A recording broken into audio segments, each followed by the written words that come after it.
पश्चिमी जिंदाबाद, हमारा बटन कहाँ दबेगा, हमारा बटन कहाँ दबेगा।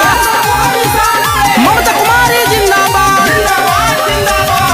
दोनों हथवा जोड़ी वोटवा मांगेली ममता कुमारी, दोनों हथवा जोड़ी वोटवा मांगेले रिंकू यादव। प्रेशर कुकर पर बटन दबई है भैया, इन्हीं के विजयी बनई है भैया।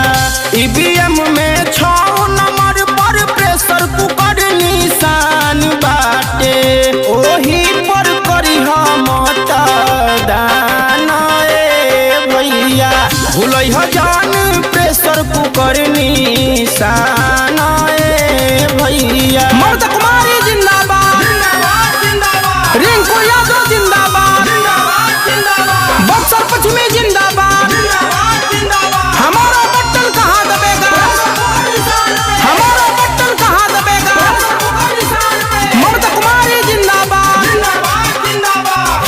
जोड़ी दोनों हाथवा घूमे ले गावे गावे, चाचा चाची बाबा लोग के परतारे पावे।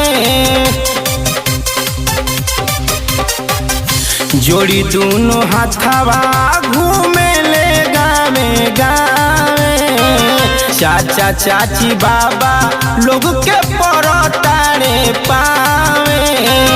मनवा में आस लगाई कहतारे माथ नवाई, मनवा में आस लगाई कहतारे माथ नवाई। प्रेशर कुकर पर बटन दबई है भाई, जिला परिषद ममता कुमारी के जीतई है भाई। ममता कुमारी जिंदाबाद, रिंकू यादव जिंदाबाद, बक्सर पश्चिमी जिंदाबाद, हमारा बटन कहाँ दबेगा, हमारा बटन कहाँ दबेगा।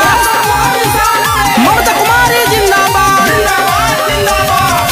वोट मार जई है भौजी उल्टी पाला मार के, प्रेशर कुकर पर बटन दबई ह तू झार के। वोट मार जई है भौजी उल्टी पाला मार के, प्रेशर कुकर पर बटन दबई ह तू झार के।